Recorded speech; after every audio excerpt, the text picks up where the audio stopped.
Now, the White House is dealing some tariffs on Canada and Mexico for 1 month after announcing a 25% tariff rate on goods from those countries on Tuesday.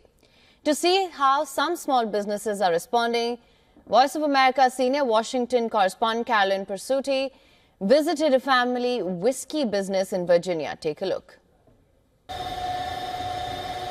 It's mashing day at Catoctin Creek Distilling Company. The bubbling rye lends an aroma of baked bread. Rye was the original. It was really where it started. Becky and Scott Harris distill rye whiskey. Rye spirits were aged in Virginia more than 100 years before the country's first tariffs. Foreign tariffs sealed into law by the nation's first president, George Washington. Now, tariffs under the country's current president, 25% on Canada and 25% on Mexico, are upsetting this company's attempts to sell its rye whiskey abroad. This makes exports a much harder lift, right? Because anybody buying my products then has to pay that tariff. And that's something that they won't do. Not only is distribution in Mexico and Canada impacted, but also raw materials like these glass bottles, even though they are made in America. Big producers typically buy Mexican and Chinese glass, but after the U.S. presidential election, they switched to the American company. We may actually run out of American glass in the next 2 months and have to order some imported glass at a higher price in order to keep product flowing.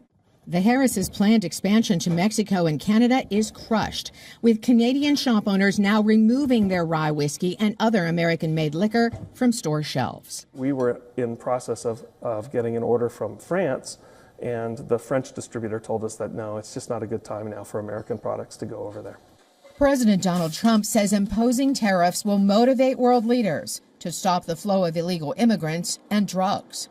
but we need Mexico and Canada to do much more than they've done, and they have to stop the fentanyl and drugs pouring into the USA. They're going to stop it. The president's supporters understand tariffs. But the tariffs, I think, are necessary for leverage, okay? And to make things fair when it comes to us purchasing things from other countries purchasing things from us.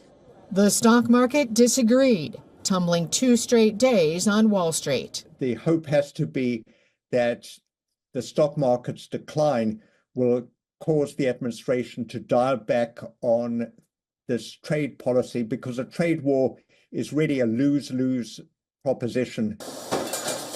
But until then, Loughman says the cycle of tariffs and retaliatory tariffs will continue over and over again.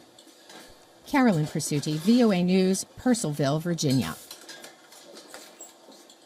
For latest news, download the WION app and subscribe to our YouTube channel.